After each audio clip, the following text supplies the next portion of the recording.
Happy New Year, everybody.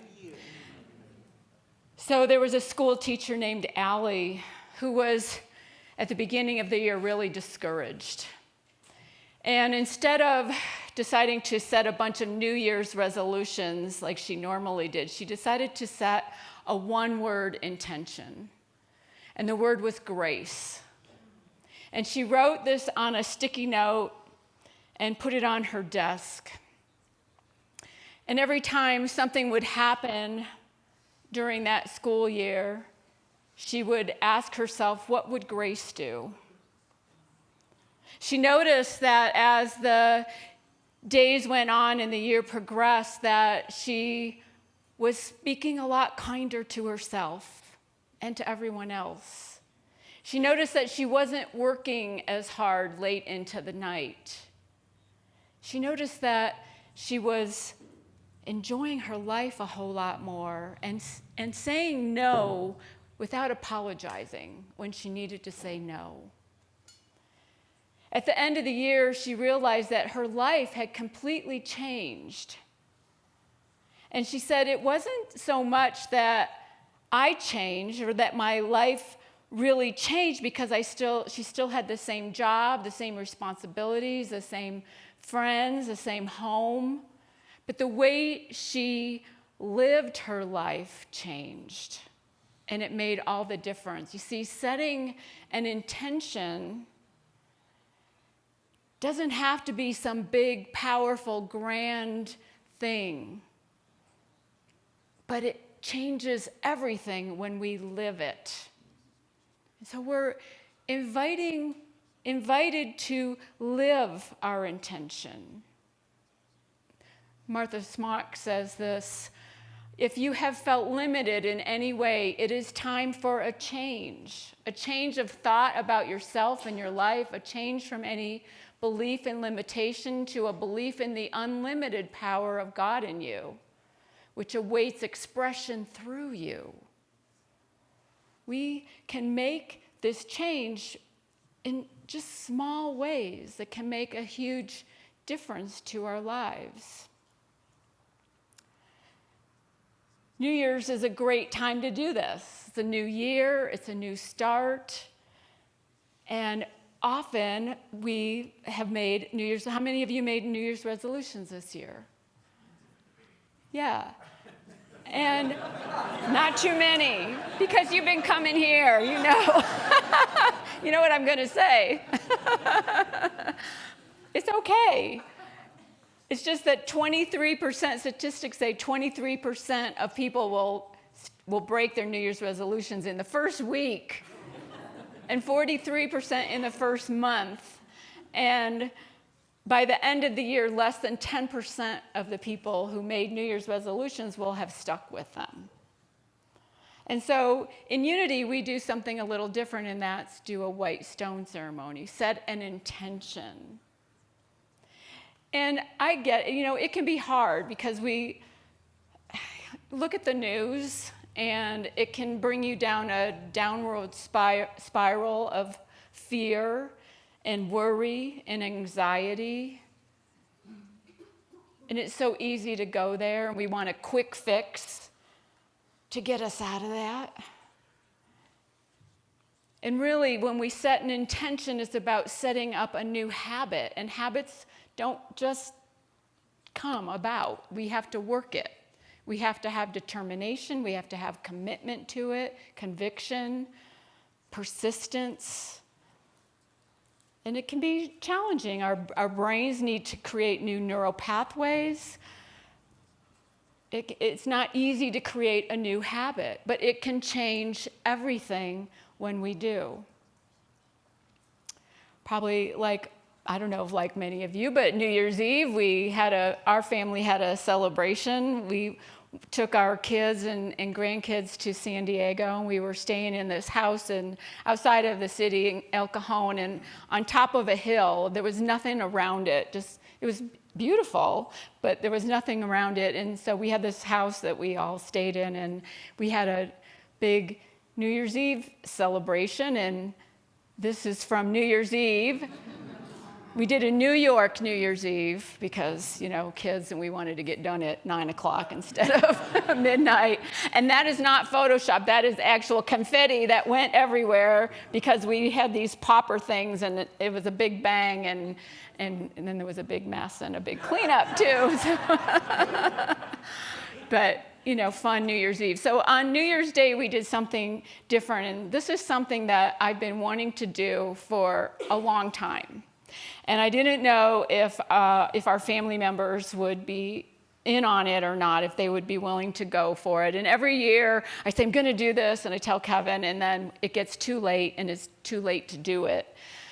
And this year we started a couple months ahead of Christmas, and we got the parents on board first, and then they got their kids. And this was to everybody to have one word.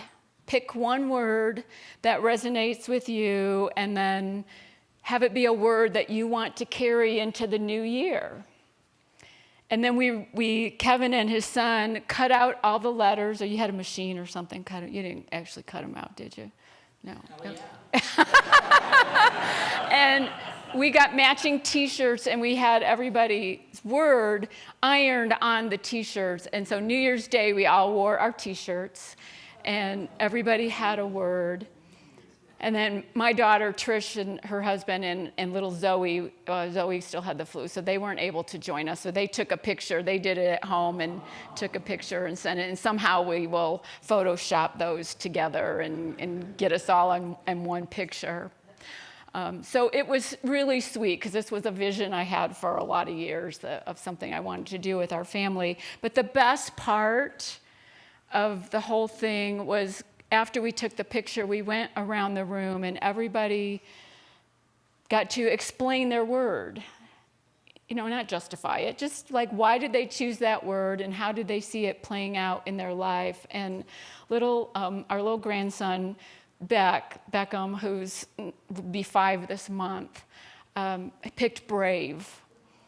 And he said he picked brave because he wanted to be brave enough to go underwater in the pool. And he did it for the first time while we were in San Diego. And it was just so sweet to hear these little kids, and I hope we keep doing this. But to hear these little kids explain their words, and Reagan chose strong, and Harper chose better because she wants to be better this year, and it just breaks your heart. And then Lucy chose confidence, and it was just really, really sweet to hear why they chose their words and how they see themselves changing as a result of this one word that they chose for themselves. So we're all getting together in June in Breckenridge, and I asked the parents, would you all bring the T-shirts so we can check in and let's wear our T-shirts again? And Zoe may be the only one that it might not fit. I'm not sure if it'll fit her, but we can fix that. But in Unity, we have this ritual of a one word, and it's the white stone ceremony, and many of you have been here before. When we do it, it's always the first Sunday in the new year, where we pick a new word. And so with our family, I didn't bring the scripture into it and listen and let the Spirit tell you what your word is. I didn't do any of that. But it's very similar, very similar. So with Unity in our ritual, it comes from the book of Revelation. And the book of Revelation can be very scary and wondering why would we do anything from the book of Revelation. But we look at the Bible differently, as you all know. We look at the Bible differently, and we interpret it differently, metaphysically. What meaning does it have for us today? And so for this white stone ceremony, it comes from the book of Revelation, chapter 2, verse 17. Let anyone who has an ear to listen to what the Spirit is saying to the churches. To everyone who conquers, I will give some of the hidden manna, and I will give a white stone, and on the white stone is written a new name that no one knows except the one who receives it. So let's break that down. Let anyone who has an ear, okay, we all have ears, okay, we all have ears to hear, but this is an ear, an inner ear, like an inner knowing. Anyone who has an ear, anyone willing to listen to that inner knowing, that inner guidance, that part of ourselves. It's not a voice from outside of us, it's a voice within us. And what is it saying to us? What guidance is it giving to us? Anyone who's willing to listen to that guidance, anyone, listen to what it's saying. It's saying to the churches. Churches can metaphysically mean our consciousness.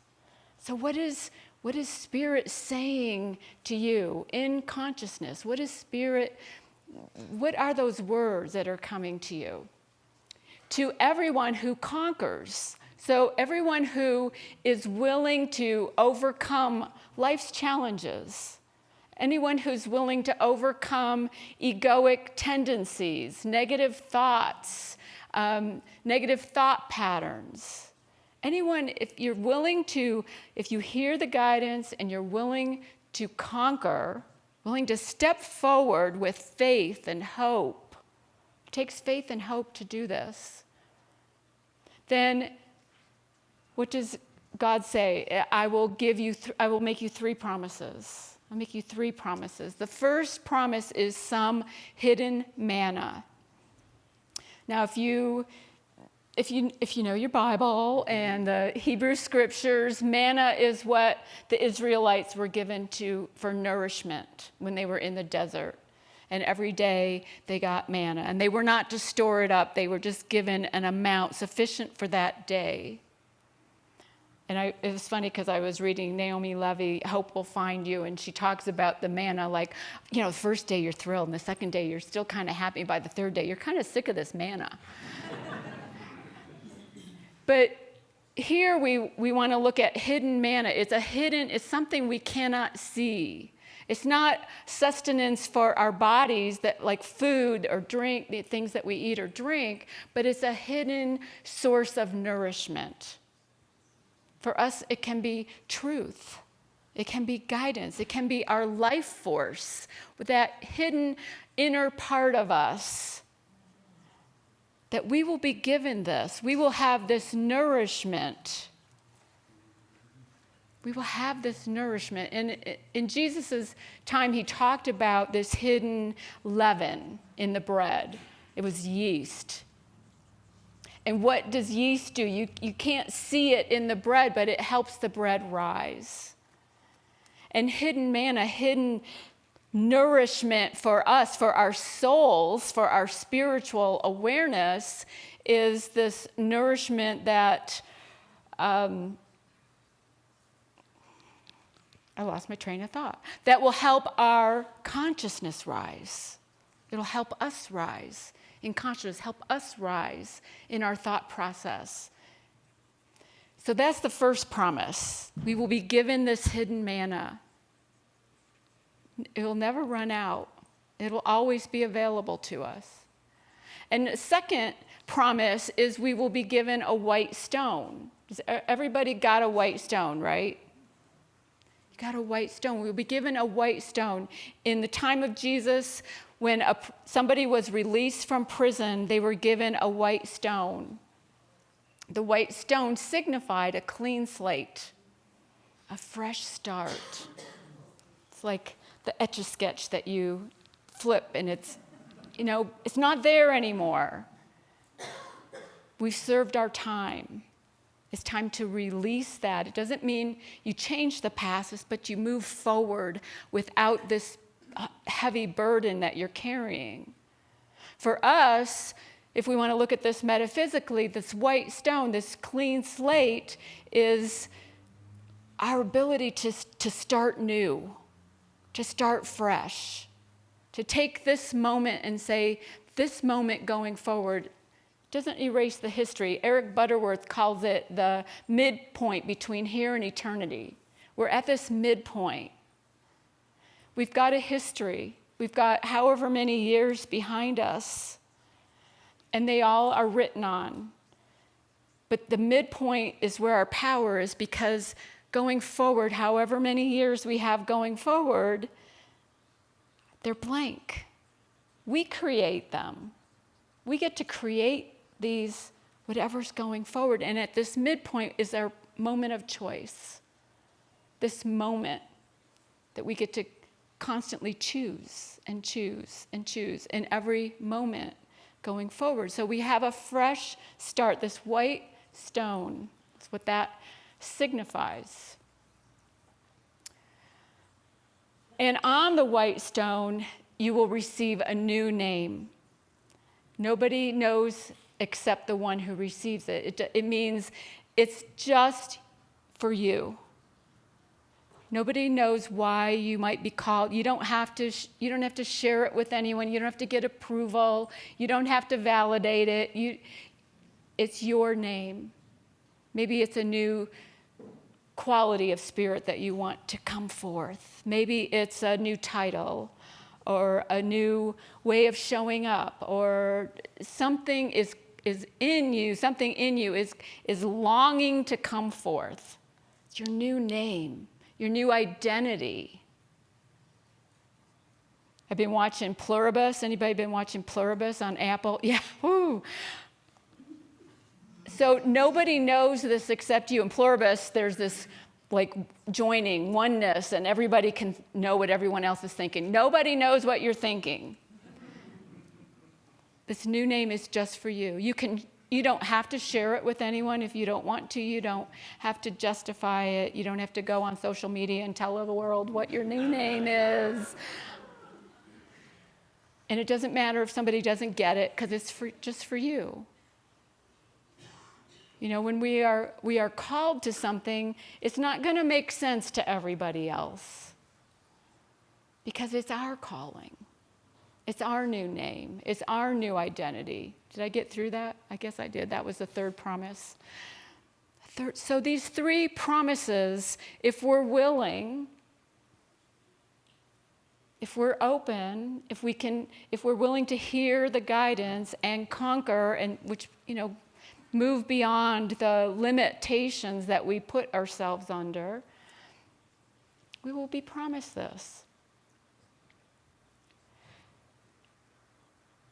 So this year, when we did their t-shirts, the word that I chose, or that chose me, was believe.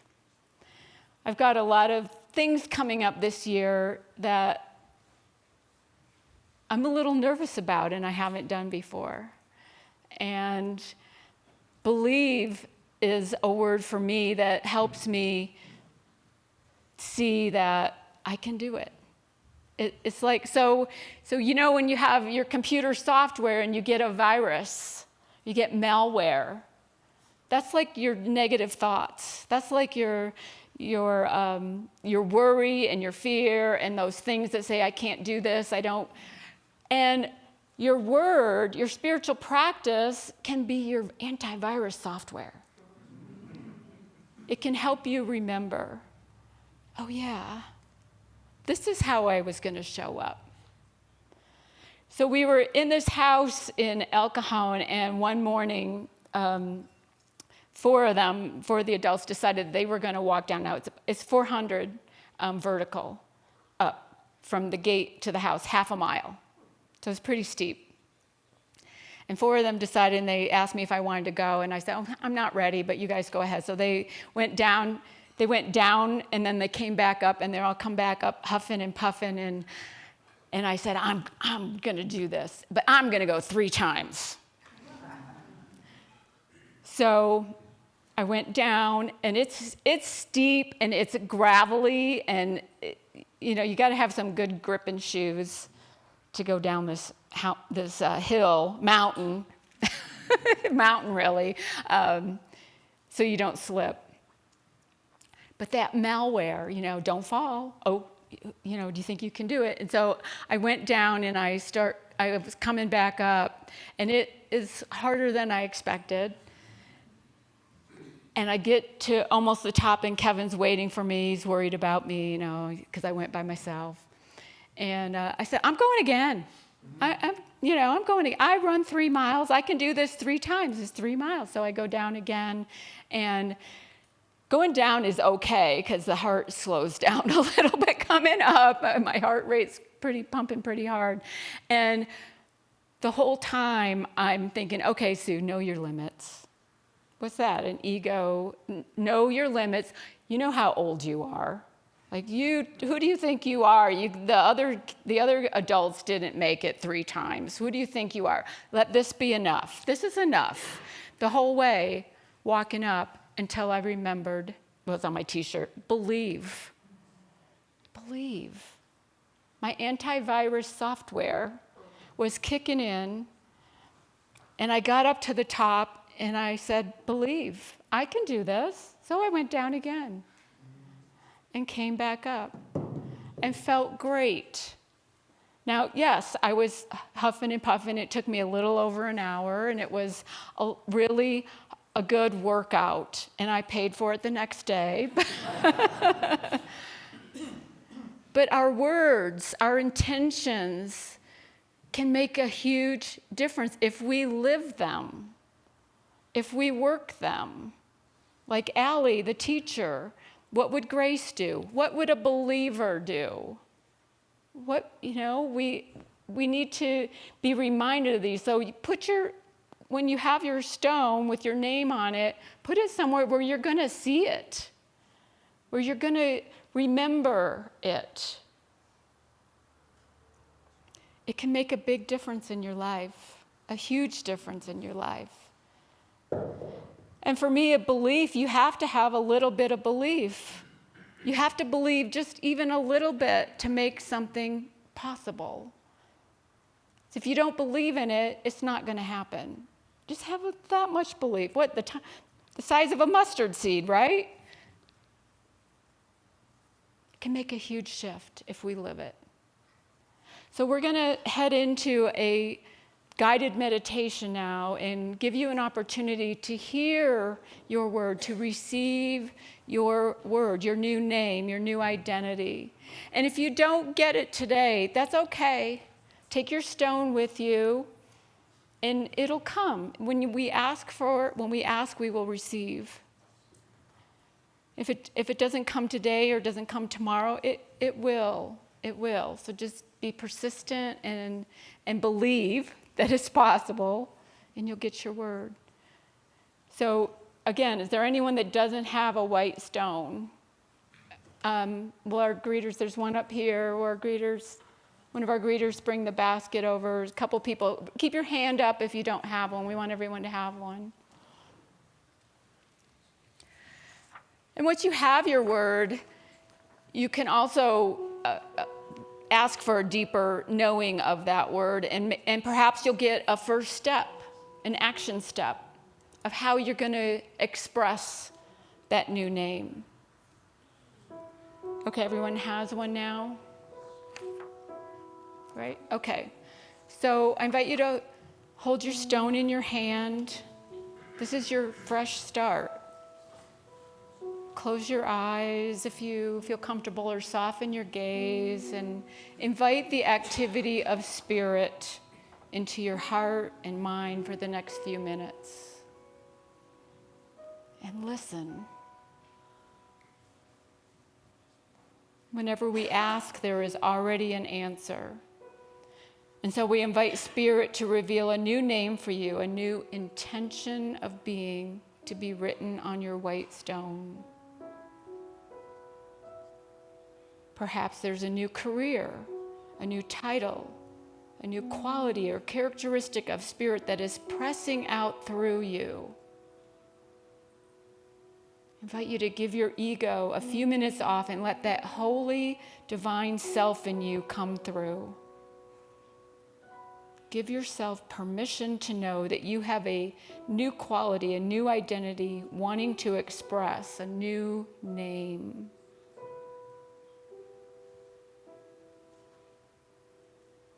This white stone is the promise of new life, the symbol of a clean slate. Whatever has gone on in the past, we stop letting it define us. This is the sign of our ability in this moment to live in this new beginning. This is the moment in which we know we are free, free from all that has bound us.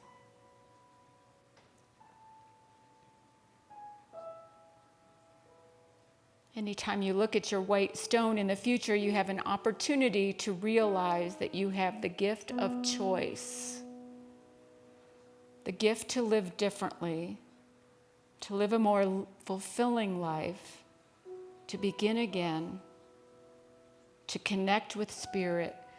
You are a creator.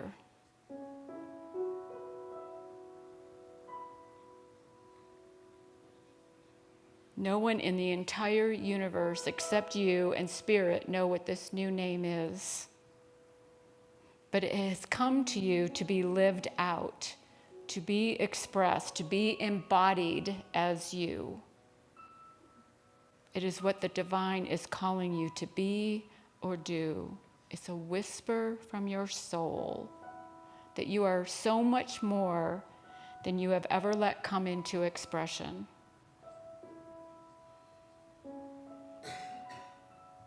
As you are guided by Spirit, I invite you to trust in this now moment, this moment of truth. Allow Spirit to reveal an insight into your divine purpose, an insight into your holy essence. And so in that secret place of the Most High, I invite you to allow yourself to hear the new name that God has for you.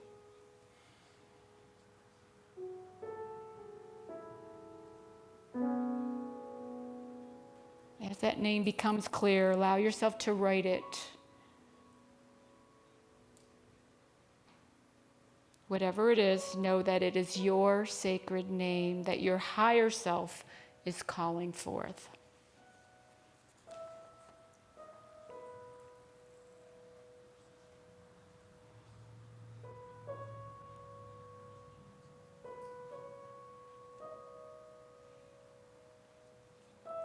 If a name has come to you, stay quiet and allow yourself to ask for a deeper understanding, to ask if there are any steps to take. And if a first step is revealed, write that on the back of your stone, not an entire set of instructions, just a word or two to remind you of that action step. How will you be the name? In this moment, allow yourself to simply open to Spirit, to say, life in me reveals my true essence.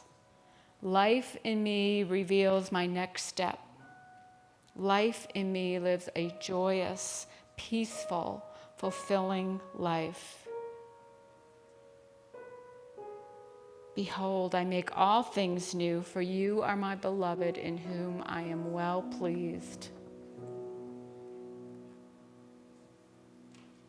Claim your new name in your heart now as you return your attention to this sanctuary, your stone, and write your new name on your stone.